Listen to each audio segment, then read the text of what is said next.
The CBS Radio Mystery Theater presents...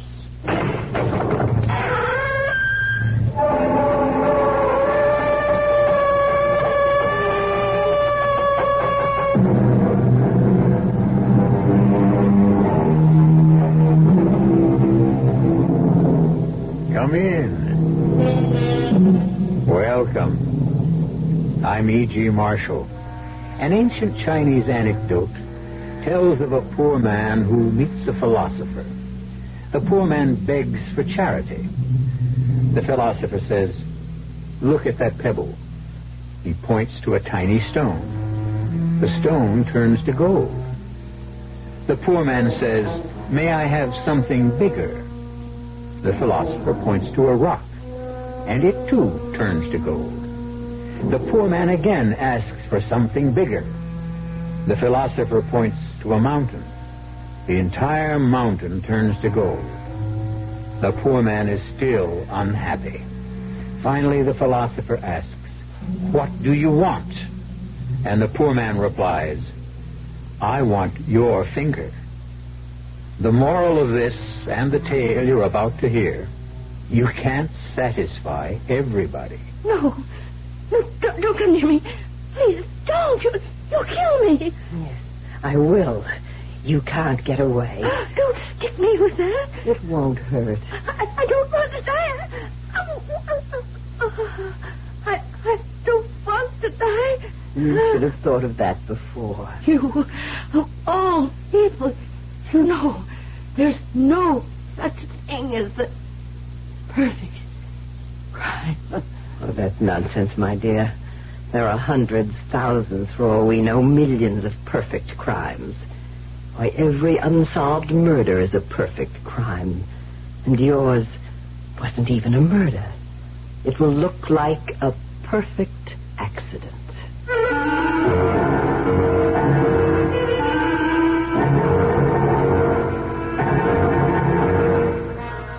Our mystery drama, I Thought You Were Dead, was written especially for the Mystery Theater by Sam Dan and stars Arlene Francis. It is sponsored in part by Anheuser-Busch Incorporated, Brewers of Budweiser, and Buick Motor Division. I'll be back shortly with Act One.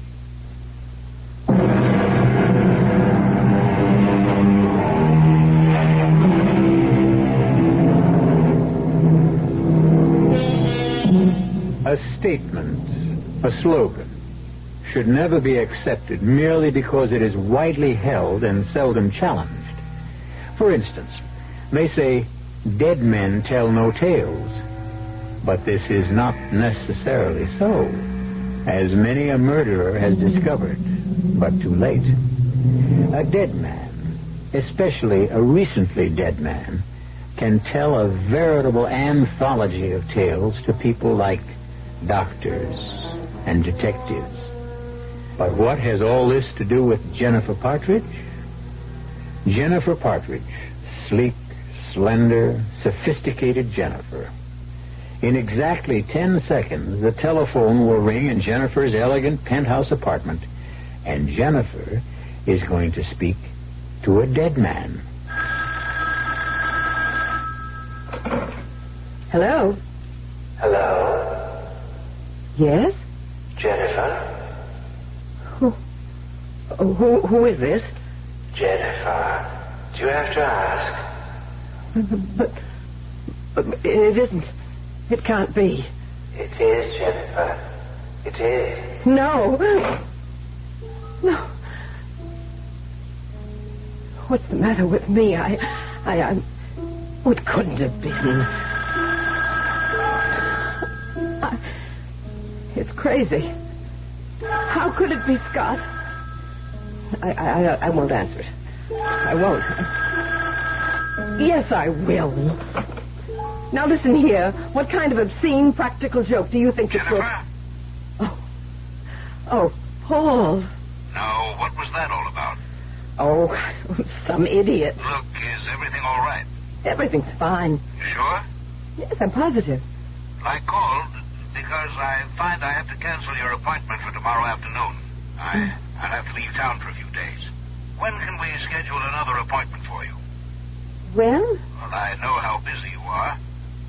How about tonight? Tonight? Right now. Let me see. Well, perhaps Please, I can... Paul. Suppose I come to your place.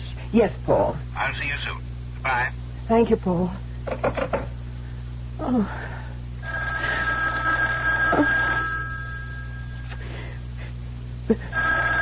The best thing is not to answer. Oh, Martin. Martin was supposed to call at 7:30. Yes, it must be Martin. Hello, Martin. Hello? So, it's Martin. See here. Whoever you are. You know who I am. Martin's a moron. Yes, he's rich, but he's a moron. Do you mean you actually murdered me for Martin? You did, you know. I didn't murder you. Oh, that voice. The tremor in that golden voice. I can almost see the teardrops beginning to well in the corners. Who are you? What do you want? I'm Scott. I'm your husband. And your place is with me. But you're dead. Exactly.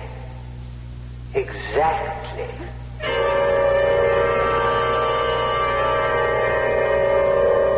But Scott is dead. I spoke with him. Twice. It isn't possible.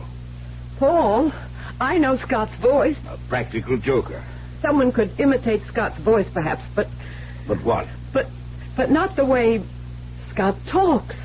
The way he forms those sentences. He has that whole circular way of... The way Scott talks, how he forms sentences, he has that circular way. You realize you're using the present tense. Because I just heard his voice. And I'm sure you did. Well, finally. In your mind. Oh, I see. I imagined it. That's what you're implying. Well, there are all kinds of technical terms we might use to describe this phenomenon, but imagination is as good a word as any, and it really tells the story. But I heard the phone ring. I answered it. It was Scott, and I hung up. Yes, Jennifer. Oh, please, no patronizing, please. You and Scott, the love match of the century. Of course, you miss him, and so... And so? What? And so you actually did hear the phone ring. You actually did hear Scott's. And what did Scott say? He accused me of murdering him. Well, did you? Did I what? Do you think you murdered Scott? You were there when Scott was killed. You know how Scott was killed. How can you ask if I killed him? I didn't ask you if you killed him. I asked you if you think you killed him. It was an accident. I wasn't even there. That's not the issue. Perhaps you're thinking if you had been more diligent, more devoted, Scott might not have been there either. I am trying to tell you, Paul. Did the better one die? Now, in the year that Scott's been dead, how many stories have you sold? Well, I haven't really been trying to... Before you married Scott and began the famous Scott and Jennifer Partridge collaboration, how many stories had you ever sold on your own? Well, I'm having it's a case of block. Writer's block. It happens now and then. But you are writing. And Martin tells me he's having trouble. Editors complain something seems to be missing. People are starting to talk. Was Scott the real creative talent of the team? It's a lie. Now, you may be one of America's top psychiatrists, but you are still a male chauvinist. You consider the fact of a man and woman writing team, and what is your automatic reaction? The man is the one who is the true talent. I'm only trying to tell you... Never mind that just now. Let's consider what I'm trying to tell you. Yes? I'm trying to tell you I heard Scott's voice on the telephone. Scott called me on the telephone. And I am trying to tell you why you think... Well, who could that be? Well, go ahead, answer it. Hello? Hello. Doing anything, Jennifer? I thought we'd chat. Just a minute. Paul, it's Scott. Pick up the extension. You'll see it's Scott.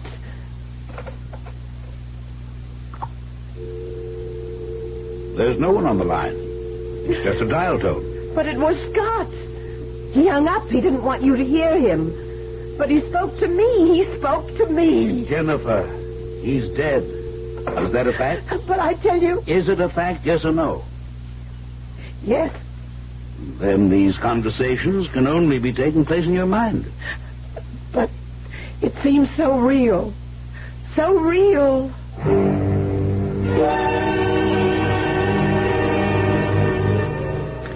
He looked deep into her eyes, into those smoldering, passionate eyes, and he knew. Now he knew. He knew how it could be possible for a man to sacrifice his honor, his career, his country. You have that, Miss Hewlett? Yes, Mrs. Partridge. To please read it back. He looked deep into her eyes, into those smoldering, passionate... Wait. The whole passage, it sounds familiar. It sounds as if... Yes, Mrs. Partridge, now that you mention it... Why should it sound familiar? You and Mr. Partridge had written that same paragraph 5 years ago in Dead Man's Marriage. Oh, yes. Yes, that's right. I simply have to get away from eyes. That was Scott's trick. May I come in? Absolutely not. I'm working. How's it coming? Splendidly. Level with me? Atrociously. I think you're trying too hard. What does that mean? Just relax. What does St. Clair think of the Merry Christmas caper? He thinks you're trying too hard. But I simply must... You simply must what? Get something published this year. Why? Isn't it obvious? People will say that Scott was the writer. I don't know of anyone who's saying that. But it's true. Now, look, Jennifer, honey, just relax. You're nervous, high-strung. Just like a thoroughbred. No, thank you. It's flattering to be compared with a horse. Well, baby, you can compare an agent with a trainer. They both have to nurse some very temperamental stock. Tell you what we should do. Take 3 months off, get married, go on a cruise. Martin, darling, we can't get married until I get something of my own published. Okay. I know you understand, darling. I understand I'm not going to win arguments with you, so I came with a suggestion. Yes? People who've worked together so closely, so long as you and Scott, become dependent on each other. But I'm trying to prove that Baby, sometimes you just got to listen. Because Scott died so suddenly, the break was so... Well, it was too abrupt, you know what I mean? You weren't prepared for it. Now, let Scott help you. What? What are you saying? The day Scott died, he told me he had just done a kind of treatment for a book called I Thought You Were Dead. What?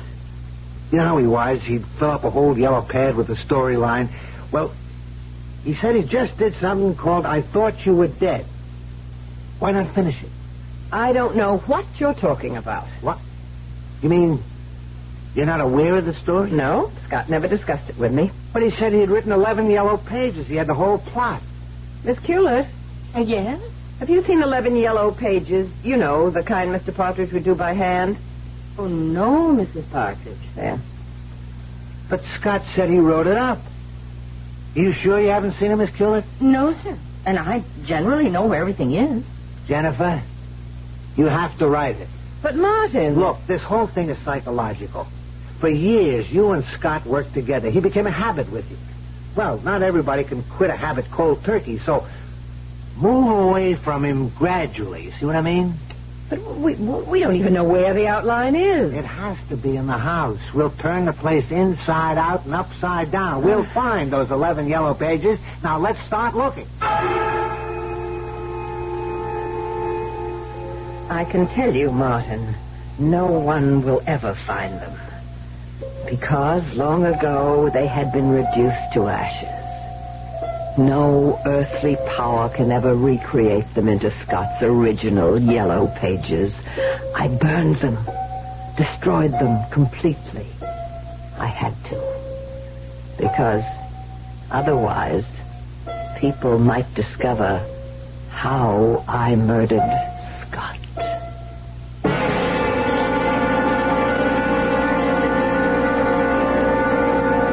Partridges, Scott and Jennifer. Year after year, best-selling novels and award-winning stories would stream from their typewriter. Why should she murder the source of all her wealth? Why? Simple. Didn't you ever hear the story of the goose that laid the golden eggs? We'll have some interesting little nuggets for you when I return shortly with Act 2.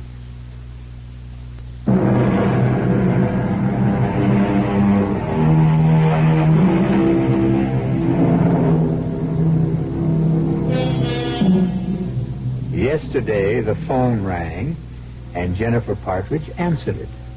It was her husband, Scott. They chatted briefly, and then Jennifer hung up. But everyone knows that Scott has been dead for over a year. Of course, what everyone doesn't know is that Jennifer murdered him. The sun rose, finally. At first, a pale rose glow on the distant eastern horizon. No distant eastern horizon. What an indigestible mouthful that is. Damn. Descriptive narrative came so easily to Scott. Why do I have to worry about the sun rising in the distant eastern horizon? I'll just say, the next day. The next day. That's so abrupt. Say, don't you hear that damn phone, Miss Hewlett? But, Mrs. Partridge, you always insist on answering the phone yourself. Pick it up. Well, yes, ma'am. Hello? Hello, is that you, Miss Hewlett? Yes, sir? Is Mrs. Partridge there? Mr. Evans, are you here, Mrs. Partridge? No. No, Mr. Evans. Mrs. Partridge has gone out this morning. Tell her to get on the phone. But she isn't here. Tell her I have news from St. Clair. He has news for Mr. St. Clair, Mrs. Partridge. All right, I'll take it on my extension. Yes, Martin. Oh, I see you came back. Martin, I do not like to be disturbed while I'm working. What are you working on? Something new? Drop it. What? I had breakfast with St. Clair. Martin. I told him you found an outline Scott had prepared before he died. But I didn't find it. I told him the title. I thought you were dead. St. Clair flipped. But I don't know anything He insists on about signing a it. contract. But, He's been on the phone to the West Coast. How do I know? Go ahead, ask me. Martin, you must I listen. already got a call from one studio, and you know what time it is out there? 7 o'clock in the morning. Martin, I haven't found the story. Honey, you find it. The bidding has begun, and it's already gone past $1 million. You mean between you and that Miss Hewlett, you can't find that story? Drop what you're doing and look. But you find those 11 pages. Martin? Oh, Martin. I've looked everywhere, Mrs. Partridge, but I was unable to Yes, find... well, we'll just have to keep at it. Now, where were we? Oh, the opening paragraph, the sun rose. No, make that the next day. I don't know. I'm in no mood to... I can tell this is going to be one of those mornings. Look, Miss Hewlett, why don't you take some time off? Drive into town. I could look for those 11 pages. Where? We've just about torn the whole place apart. And then why don't I dust and clean some of Mr. Partridge's trophies and things? If you like. Some of the guns and knives should be oiled. Well, make sure you're very careful. Actually, we should have a gunsmith or someone like that. Oh, I don't mind it at all, Mrs. Partridge, and I know how to do it. Very well. Tell Mrs. Mason to have lunch ready at 12, and that could give us a long afternoon for work. Yes, Mrs. Partridge. I really don't understand it. What's that? Mr. Partridge, he was such a methodical man.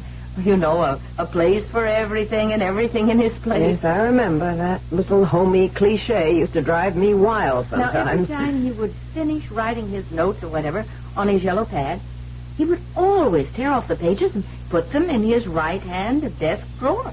Yes, well, they must be around somewhere. But it's so unusual. I've looked everywhere. Mm-hmm. Well, you recall the Edgar Allan Poe story about the missing letter? Was in the middle of the room in full view all the time? I'm sure that's what we're dealing with here, too. Yes, Mrs. Partridge.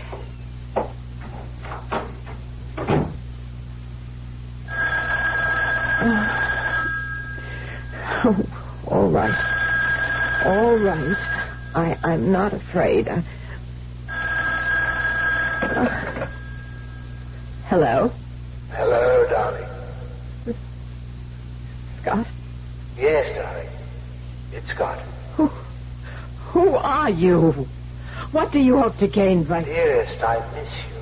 What are you after? Have you won the Nobel Prize for Literature yet? Now you're listening. Now you're willing to believe. I am not willing to believe. Oh, but Scott would know. I held you back, yes. I kept you from expressing your genius. I restricted you to trivial little detective potboilers. I made you fritter away your talent. Scott. Well, express yourself. Oh, you fool, you adorable fool. Neither of us can make it without the other. All right. Whoever you are, you have a game. You want something. What is it? I want you, Jennifer. I love you. We were so good together in every way. What do you want? You refuse to believe I'm Scott. Look, now, you caught me off guard yesterday, and I was feeling low. But today I can laugh at a practical joke, even if it is in horrible taste. Do you want me to prove I'm Scott? How could you prove? Who but Scott would know why you destroyed my yellow page outline? You're listening. You're listening now, aren't you? I don't even know. I don't know what outline you're talking about. How she kills her husband.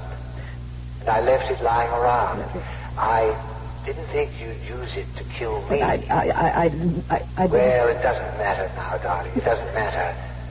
I've already forgiven you. We need each other. We're incomplete apart. I can't come to you. No. Therefore, you must come to me. I didn't kill you. Must I tell you how you killed me? No. Perhaps I'd better. No. You seem to have forgotten. Please. That morning, I had a date to go duck hunting with Paul and Martin. No, don't. And I took the 12 gauge and... No. No.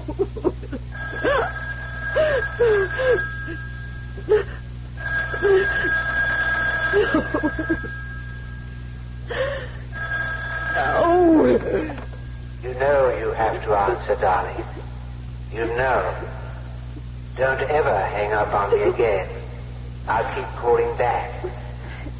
Now I must tell you how I died. No, I'm just losing my mind. But that morning, before I left home, you inserted a little transparent plastic ring down the barrel in front of the chamber. And so when I pulled the trigger, naturally, the gun exploded in my face. No.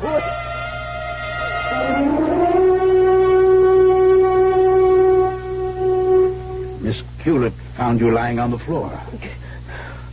Oh, it's Scott, Paul. I tell you, it's Scott. Jennifer, I think you need a rest. Of course I do, but that won't solve the problem. Now, please, stop fighting me. I can't indulge you in this childish fantasy. But let me tell you why it is Scott. Well, just listen. Not only is it Scott's voice, which an actor can imitate, but it is Scott's diction, his idiom. Also well known from Scott's writing and broadcasts.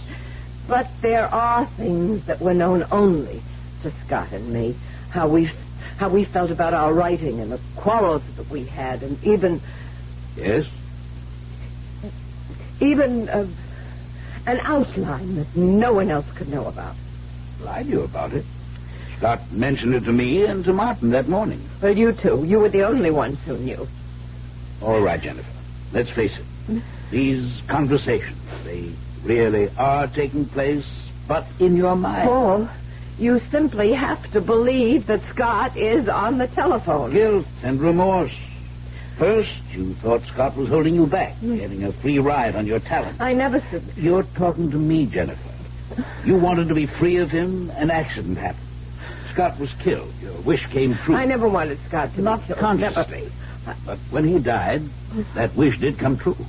But you were wrong. You can't work without Scott. But I spoke to Scott. I'll tell you who's on the end of that phone. I'll tell you to whom you're speaking. To your guilty conscience. Admit it. Then face it and fight it. I can write without Scott. You believe it, don't you, Paul? I mean, you do. You believe it? Of course you can. But you can't work here, not in this house. Why? This isn't a home, it's a museum. Every room is dedicated to Scott. Weapons, souvenirs, pictures. Scott always insisted on having the things he wrote about in front of us all the time. If we were going to poison someone, we'd have that bottle in front of us with the poison in it, and we'd fill the bottle and we'd make it mean something dynamic. And that's why we have all these things, all these spears and these knives and these guns and everything. I agree. Realism is great. But get rid of everything in this house that you can associate with Scott. I still love Scott. Clear the house of all this junk. But how can I part with the things that have... You'll never be free of Scott as long as everything around you reminds you of Scott. Oh. Well, maybe, Paul. You may just have something. Another thing. You might get rid of Miss Hewlett. Miss Hewlett? But she's a perfect gem. And she's one of the reasons you're trying too hard. Miss Hewlett? Why, most of the time I hardly know she's there. Well, I'm afraid subconsciously you're thinking she's comparing you with Scott. Oh, that's true. That is true, and I never thought of it. But, I mean, she's given us 10 faithful years. How do I know. I'll tell her I'm going on a long trip. And I'll give her a year's pay. 2 years' pay. Be generous and be kind. Just remember, for years now, she's had no other life except working here for you and Scott. Yes, I'll be very considerate of her feelings. The poor thing.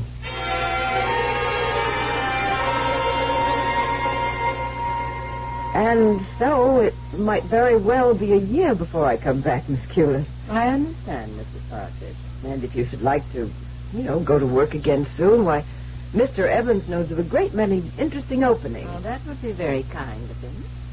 I'll miss you very much. No, ma'am, you won't miss me too much. I mean that, Miss Hewlett. You won't miss me. Because I'm not going anywhere. What did you say? Oh, I believe you heard what I said, Mrs. Partridge. I have no intention of leaving this house.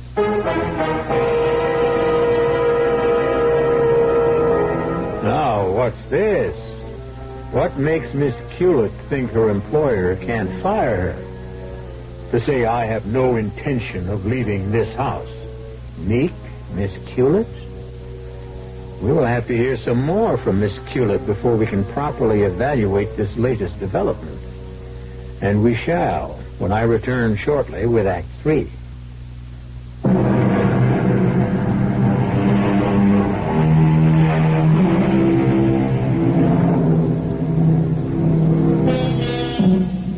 For 10 years, mild, modest, and self-effacing Miss Hewlett has been secretary to the Partridges, Scott and Jennifer. Now Jennifer's doctor has ordered Jennifer to revamp her entire life. Get rid of everything that could remind her of Scott. Everything and everyone. But the most astounding thing has just happened. Mousy Miss Hewlett refuses to be fired. I am not sure I heard what you said, Miss Hewlett. I said I have no intention of leaving this house. That outline Mr. Partridge wrote, those 11 pages of handwritten notes. Well? I found them. You found them? Yes, Mrs. Partridge. But that's impossible. Were you going to say impossible? I know. You destroyed them. But I found them before you burned them, and I made a copy. I see. What do you want, Miss Hewlett? The notes explain how a man was killed when his wife tampered with the chamber of his shotgun. That's not proof that I... Let's think for a minute and decide what it is. Your husband's shotgun exploded in his face, killing him. He had written a story explaining how it could be done. You tried to destroy destroy that story. I will testify that you and he fought. We had the normal disagreements any husband and wife have. For 10 years, I sat in this office like another chair, a piece of furniture. The invisible Miss Hewlett. I was a machine and took down everything each of you said, and you said everything in front of me. Everything, as if I didn't exist. What do you want? I want things as they are right now. I don't know what that means. I want you to keep living in fear, filled with fright, worrying, wondering what I'm going to do about you. That's all you want? It's enough. Why? What did I ever do to you? What did you ever do to me? Oh, how dare you ask that? I ask because I don't know. You killed the man I loved. The man you loved? You killed Scott Partridge. He didn't even know you were alive. Does that matter? Can you live without the sun? Does the sun know you're alive? You loved Scott? Love? Oh, what a weak, fragile word. I adored him. I worshipped him. And you killed him. You killed him. I don't believe you. Why did I stay here all these years? Yes? What's that, Mrs. Mason? The moving men? To do what? Oh, no. No, there must be some mistake. I will ask Mrs. Partridge. Mrs. Partridge, Mrs. Mason says movers are here to take away all of Mr. Partridge's things. Is that true? Yes? Oh, no. No, I won't permit it. Mrs. Mason, dismiss those men. Mrs. Partridge has just changed her mind. Now, see here, Miss Hewlett. I'll bring those notes to the police station. I'll swear you threatened to kill him. Nothing in this house must ever be changed. Do you understand? This place, it must remain a shrine to his memory.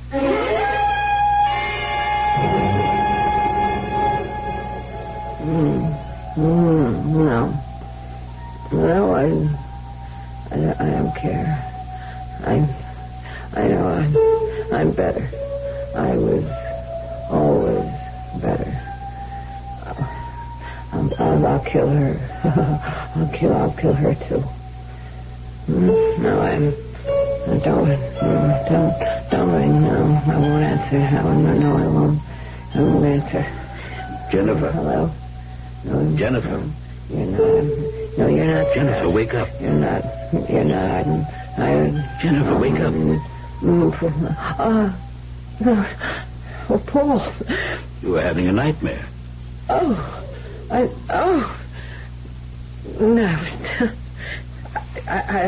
was trying to put some notes together, and I just must have fallen asleep. But what are you doing here? Well, I happened to be in the neighborhood. I thought I'd stop in and check on you. Now, Jennifer, what's the meaning of all this? All what? Well, I thought we'd agreed to transform this house from a museum, from a memorial to Scott, into a home for you. Well, and Miss Hewlett, she's downstairs cleaning a revolver. Why is she still here? Because. Yes, because? Because that's how I want it. Something's not right. The way Miss Hewlett smiled at me when I came in here today. No, yes, Miss Hewlett. As if she knows something. But that's not what I find strange. Miss Hewlett. Hidden facets in Miss Hewlett. It's not so much that I noticed the smile. It's not the fact. It's the fact that I noticed Miss Hewlett. That's it. I noticed Miss Hewlett. Jennifer, why didn't you fire her? Because I chose to keep her. There's something about that woman. I'll deal with Miss Hewlett. What does that mean? Let me go back to work. Jennifer, the wastebasket is overflowing. Yeah, I'm going to keep trying. Well, try to analyze your problem. What's blocking you? Do what Scott would do. Don't you dare mention his name. Learn from Scott. When faced with a problem, how would Scott approach it?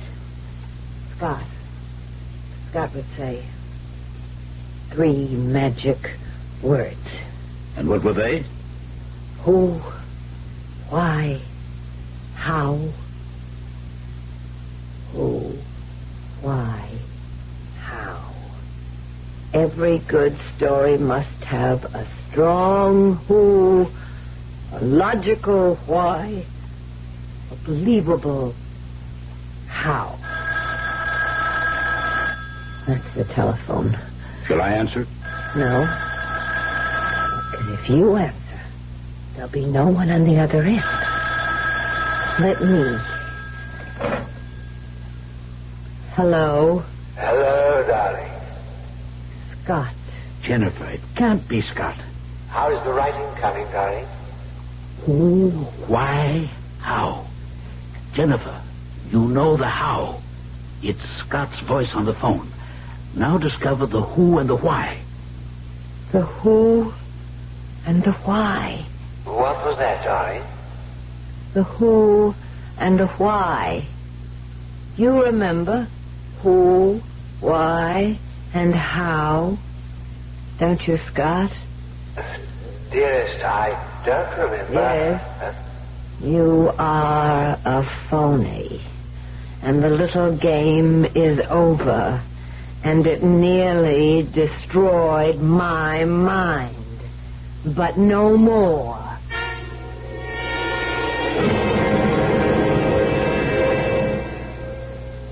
Miss Hewlett, I would like you to take some dictation. I found another outline Mr. Partridge had done some time ago. Oh? Are you ready? Oh, yes, indeed. He calls this, If I Loved You Twice as Much, You'd Be Half as Dead. Oh, poor darling Mr. Partridge. He would always begin every treatment with a joke. Now he sets it up. Husband, wife, secretary. Secretary idolizes husband. Husband idolizes wife. Wife hates husband. Wife murders husband. Are you getting all this? Oh, yes, yes. Secretary decides to drive wife insane. Secretary hires actor to impersonate husband's voice on phone. He wrote that? Secretary knows all the inside, intimate details of husband-wife relationship. Coaches actor so he can sound authentic. Yes. Wife believes actor is husband until... Until what? Don't you know? How would I know? Until wife discovers secretary is behind it all. Then... Then what? Then wife kills secretary. How? Like this. No. Don't touch me with that. Don't touch me. Oh, no. Oh, no. Oh, get me to a doctor. You killed me. Of course. This dart, the tip, is covered with... I know. Oh, please, call a doctor. I'm getting dizzy. Poison. Curare. Scott and I used it as a gimmick in our South American jungle mystery. Please, call a doctor. He could do nothing for you now, you little fool. It was a good try. You did hire an excellent actor. I compliment you. I didn't hire anyone. Forget it. But I didn't. What do you mean you didn't hire anyone? Who else if it wasn't you? Then who? Why? How? Miss Hewlett! Miss Hewlett! Answer me!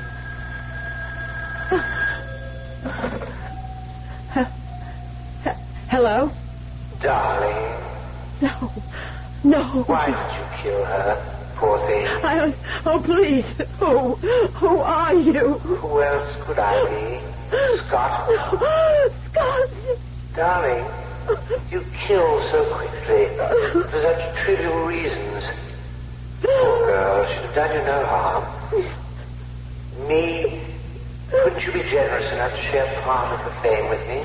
God, if I could only do it over again. You do everything the same way. It's how you're made. Scott, what's going to happen to me? You can't make it on your own, sweetheart. You need me. Scott, I need you so badly. Darling, you know the pills we used in Murder of the Fox? No. Just one pill. You'll go quickly, easily, no pain. You'll just fall quietly, pleasantly asleep. I'm afraid. I'll be with you. Now put the phone down. You'll still hear my voice. Yes. The bottle is on the shelf. That's right. Open it. Fine. Take one pill, one smooth little red-coated pill. Now place it in your mouth. That's a fine peppermint taste. So refreshing. Now, sit in the easy chair.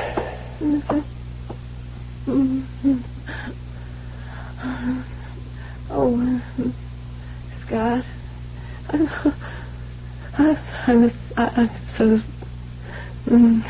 sleepy. Now, close your eyes, dear. And soon, we'll be together again. Scott? Hello, darling. Hello.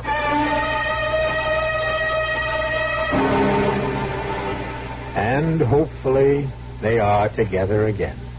Not just the two of them, but the three of them. After all, they need Miss Culet, too. And they're probably writing mysteries upstairs for the heavenly version of Mystery Theater. So when you go to your just reward, you won't have to miss your favorite program.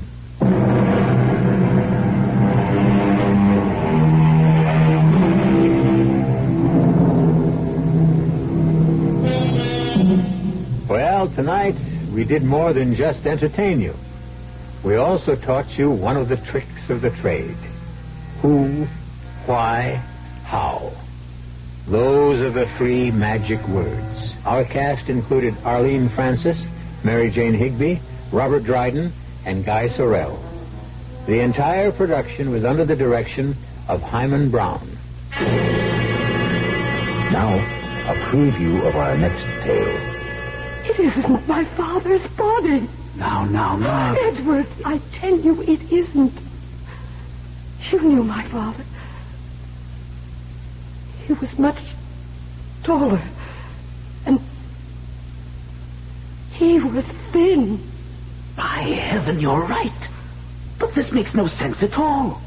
It's his head. Yes, it is. I'm going to faint.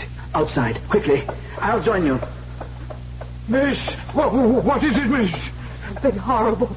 Horrible. Oh, what, miss, what? I don't dare say it, Hobbs. I don't dare think it. Mr. Somerset, sir, what is it? What is it in there? The thing in the coffin. It's Sir Simon's head, but not his body. Radio Mystery Theater was sponsored in part by Buick Motor Division and Anheuser-Busch Incorporated, brewers of Budweiser. This is E.G. Marshall inviting you to return to our Mystery Theater for another adventure in the macabre. Until next time, pleasant dreams.